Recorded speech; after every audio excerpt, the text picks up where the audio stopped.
So the purpose of this video is we're going to kind of hit this program that appears on page 30, which is basically a Fahrenheit to Celsius conversion. All right. So, and this one's converting Celsius to Fahrenheit, but I'm going to go the opposite way just for interest. So Fahrenheit to Celsius. When I finish this, you will probably have a better understanding again about operators and even how to sort of interpret this particular program. So in order to kind of get the ball rolling here, of course, we need to, how do we convert Fahrenheit to Celsius? There's a nice little formula right there. That's a pretty cool little formula. And what I'm going to do is going to take that formula and I'm going to go to idle and to see, using command lines, can I, get this to work? Just can I get it to work? And the answer is I probably can't, because basically what I've got here is I've got, if I created a variable, let's say a float variable called Fahrenheit, all right, and I basically set that to 32.0, so I'm basically capturing that right there, and I go cool. Then I can basically create another float variable called Celsius, which is basically the float, actually let's put them in parentheses, the float Fahrenheit,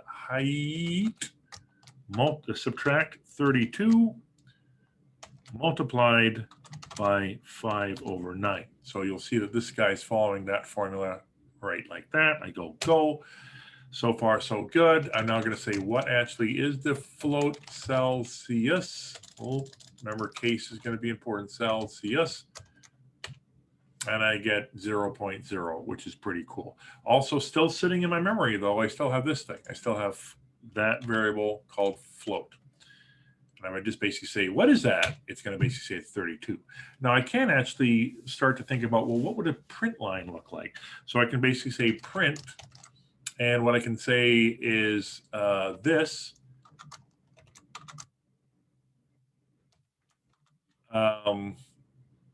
converted is this. Now, this is not going to work.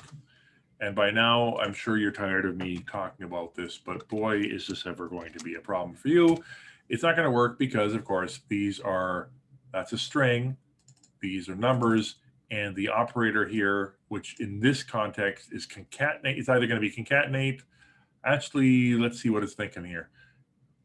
Remember, the two choices for this is either going to be concatenate, which is putting strings together, or addition, which is putting numbers together. I'm thinking I'm just sort of trying to see here. Yeah, it's basically mad because it's looking at that string saying, I don't know what to do with a float, I guess. So what we're going to do here is a quick change is to go print that and cast that or convert this guy into a string. Okay. And let's do this addition, stands exactly the way it is. And then make this thing also a conversion.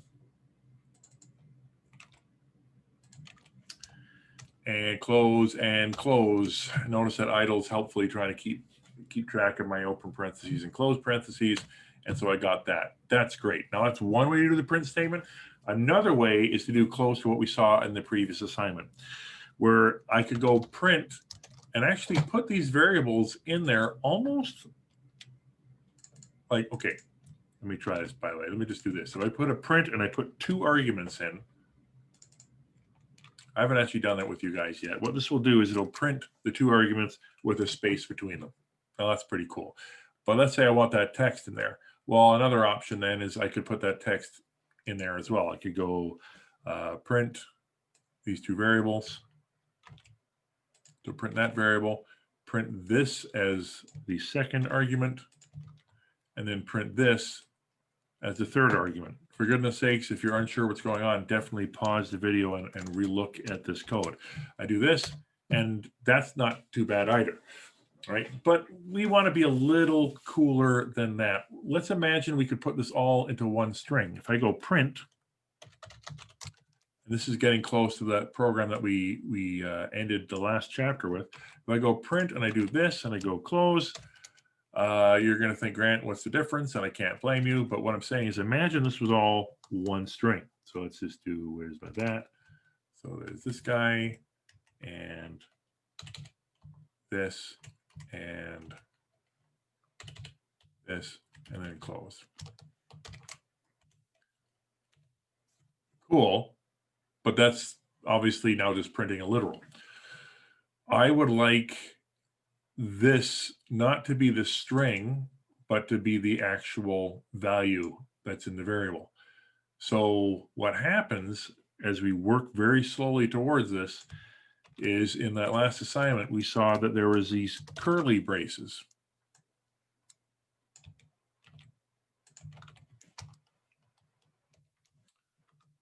Okay, so I got that guy ready. And then another curly brace.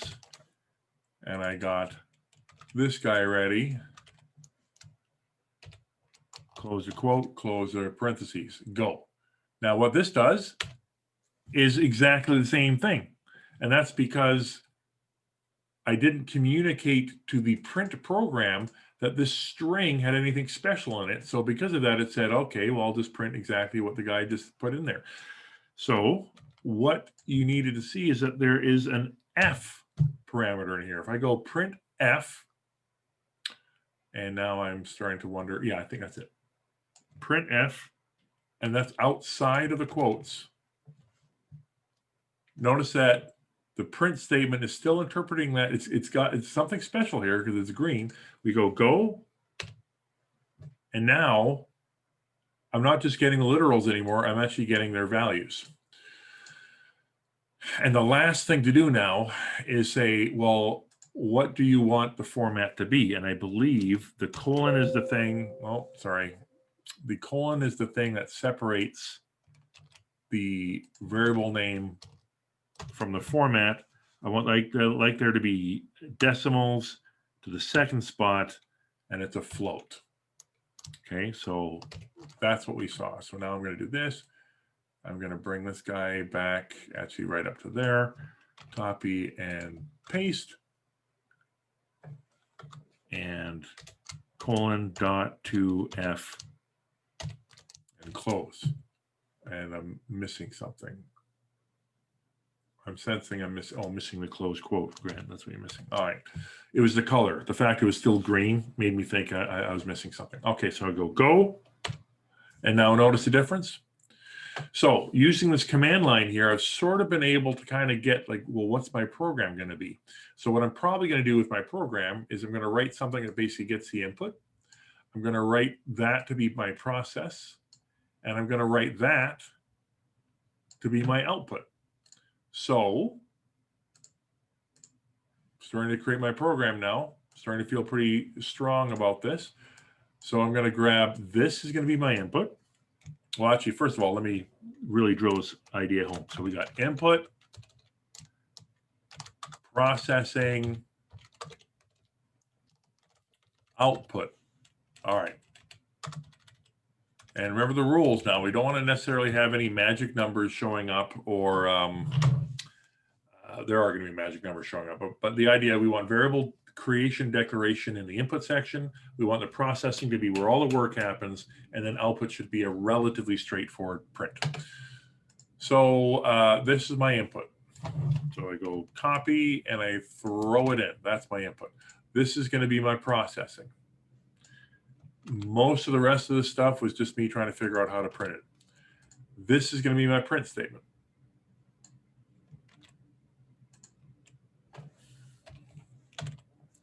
And let's run it. I shall save it as temp here. Always good to have a little workspace thing there. And it worked. It's great. There it is, working right there. All right, so let's go a little bit further. Let's make this an input.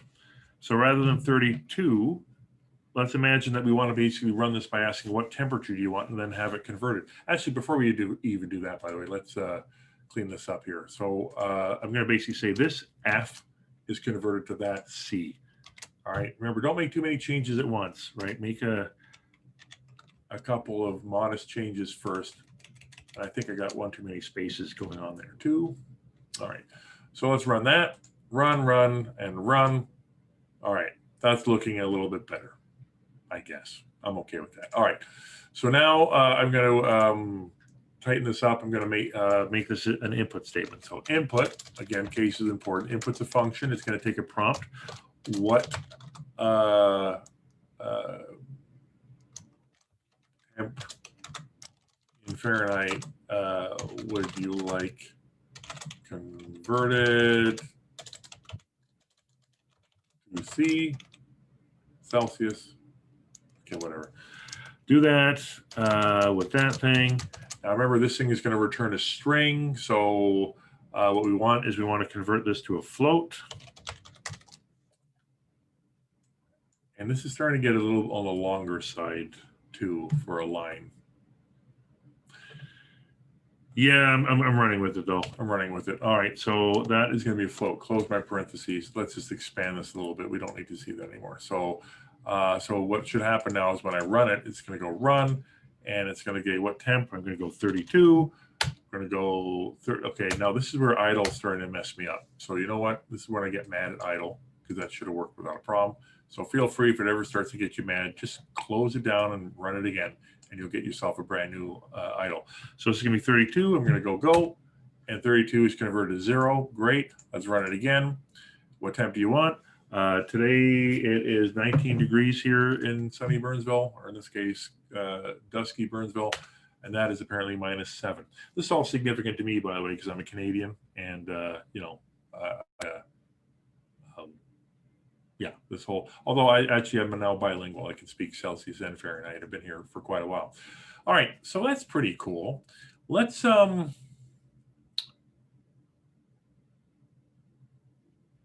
see what other exciting things we can do with that. Let's say, all right, so the premise behind this thing is that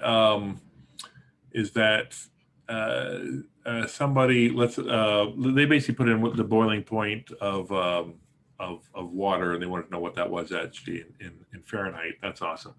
Let's imagine what is the temperature of a fever in Fahrenheit. So I don't know. Let's see. Temp of fever in Fahrenheit. All right, so apparently we're looking at 38 degrees Celsius. That's what we're looking at. All right, so we're looking at 38 degrees Celsius. Looks to me that basically if you're over 37, you could be in some trouble. So back over to my little idle program. Let's do this. This is kind of a neat little trick that's in there. Let's create something here called float, and I'm going to call it fever temp, which I'm going to assign at Celsius at 37.8. All right.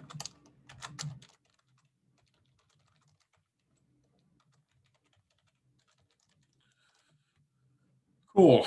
Now, what I want to do is after it prints, I want it to basically tell me if there is, tell me if the person's got a fever, right? Now, I could do a lot of this more compressed, but I want to do this as a way to learn how to program. So I'm going to basically have a variable here, which I'm going to call it the Boolean. I'm going to basically say has fever, which I'm going to assume right away is false. I'm going to assume that nobody walks into my program with a fever. Over here, I'm going to say if the Celsius is greater than or equal to, and I'm not just going to put 37.8 here because that would be like a magic number. I'm going to put the variable here. If it's greater than or equal to that, then, oh my goodness, they have a fever. All right? That's a Boolean. Oops, I don't know what I'm doing with the colon. All right? And then I know it's kind of a little bit of processing in the output, but it's okay to have conditions on what lines print out. So I'm going to say if they have a fever.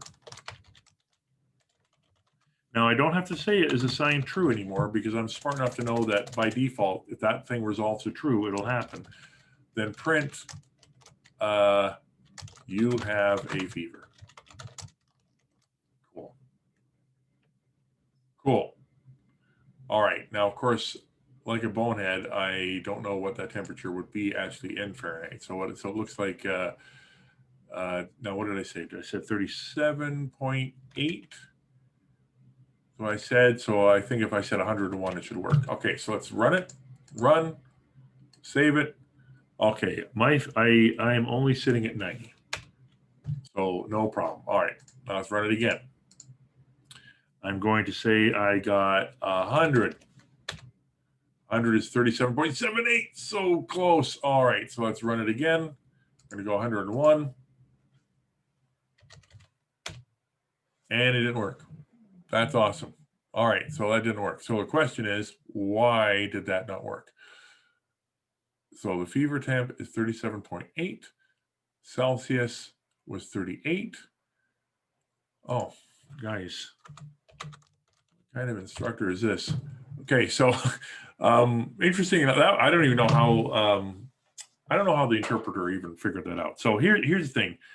Python is a little too generous sometimes, and it'll actually let you do really bonehead things. So what I wanted to do here is I basically said, if this is true, then that has to be true, right? Now, this language where I left that off,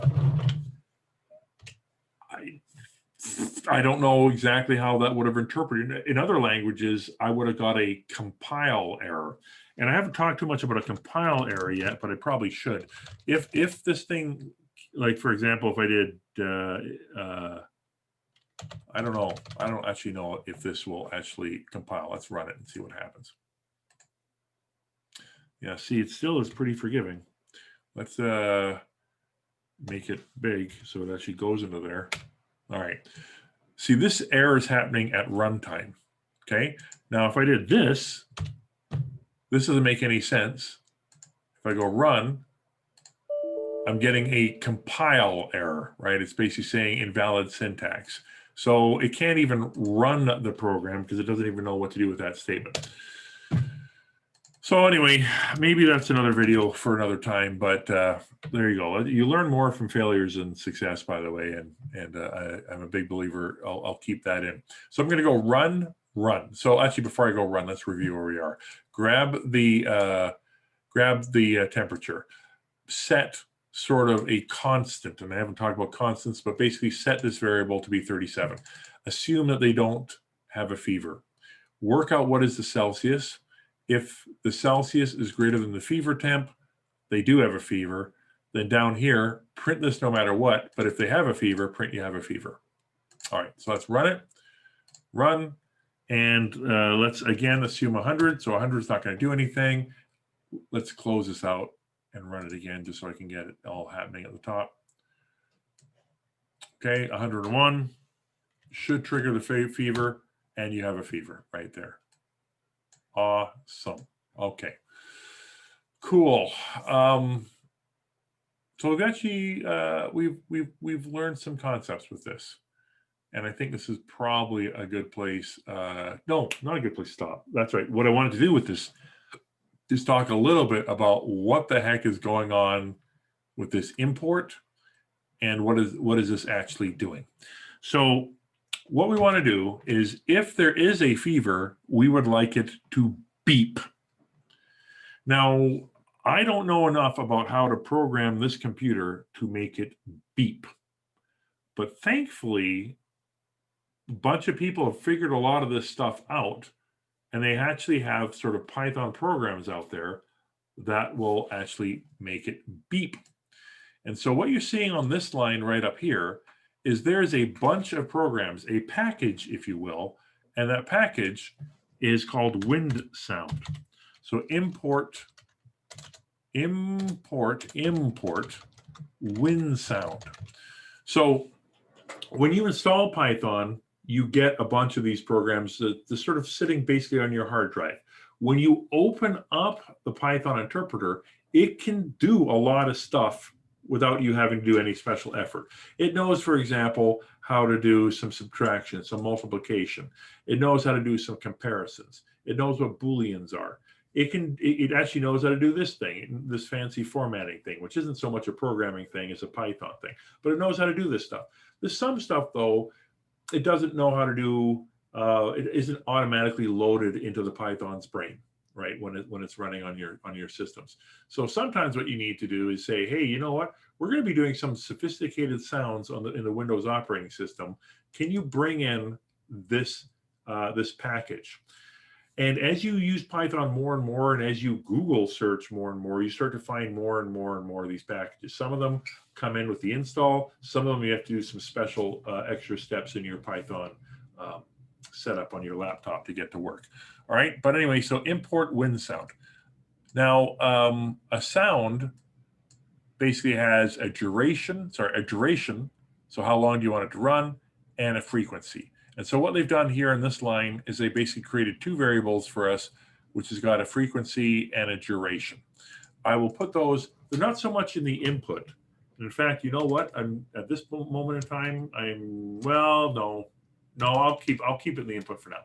So because these are so weird, I'm going to basically say the following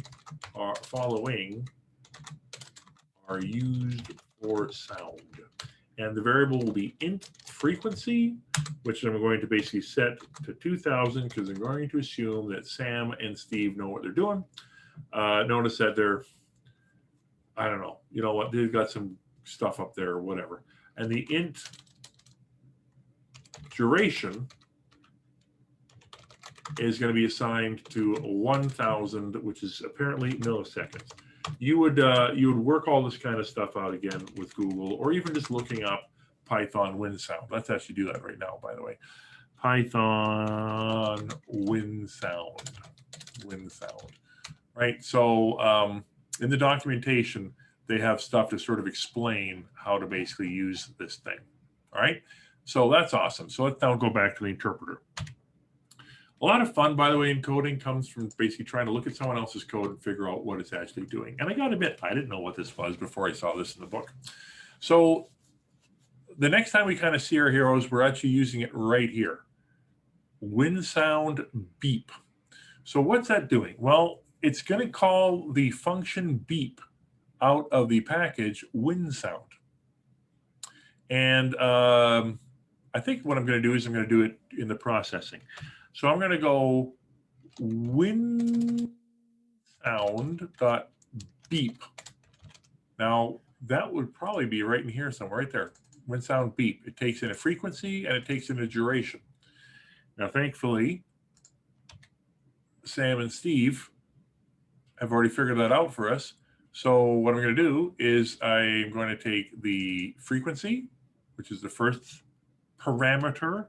We talk more about this when we are talking about functions, but this is an introduction. So we take the frequency and we take the duration, because whoever built this thing said, that's what I want to see. I want to see the frequency first. I want to see the duration next. Beep. It's a program that comes from, I said the package. Sorry, that's from a language that I use mostly. Apparently, this is just a module. So wind sound is a module. It's got beep, play sound, message beep, and some other stuff. It can do some stuff. I didn't code it. Somebody coded it, and it's part of the basic Python standard library. Library is a bunch of modules that comes with Python. As we get further and further in, we're going to expose you to more and more of these things. So this is not a bad introduction. It's basically this idea of making it go beep. All right, so I don't know if this will translate, but so what I'm saying now is if the person's got a fever, set this to true and beep. All right, so let's run the module, go. So let's first of all try it without a fever. All right, and here's where I'm going to hold my collective breath. What happens if I have a fever? It beeped. Pretty cool, right? Now, what I'm noticing, the way this ran, I don't like it. I don't like the way it ran. Let me show you why I didn't like the way it ran. I'm going to make it 101 again. And notice it's beeping, but as a user, I don't know why is this thing beeping, and then it tells me. I think at this point, I've changed my mind. I want the beep to happen when it's telling me I've got a fever. So I'm going to pull that out. I'm going to put it here. All right. So this just works out if it's got a fever. And then as output, is not just printing, but also making a sound, it probably does actually make sense that this thing is beeping in the output. So let's go run, run, go. And so now when I put in 101, it says, you have a fever, and it beeps at me. And just so you know, later on in life, maybe we can make things red or make them, make them blink or make them pop out or have a pop up and all this kind of, well, there's other stuff we can do besides printing. But there you go. So that little program there is actually pretty darn cool. And it's meant to sort of address what's going on here. So when we look at this thing, what we're doing is we're defining some variables. They've defined some stuff. They got some little a print statement. They do a beep for some reason, and then they start putting in variables. They are using a different way to communicate passing a variable in. I understand why they did that to be formatted. I did it my way so I could put more than one in. Right, that's why I did it my way. But it's okay. It's okay, right? It's okay. I'm not gonna go anywhere. Then they do the little conversion and whatever. So and they do call this a sequence because it is basically just a straight rip down the sequence. As we start to look down on this one here, they're doing a little bit of here they've kind of added the idea of if you have a fever. Because the model here is that we're at the airport scanning people's heads, right? So if they have a fever, we're going to basically rat them out and say that they got a fever. All right. And so that is not now a sequence, it's a selection algorithm. And then the last thing they went through is an iteration. And I think I probably do need to explain that, but I'm going to now leave this video and then go and do one all on what's going on that line, because that's a very important line. All right. So that's it for this one.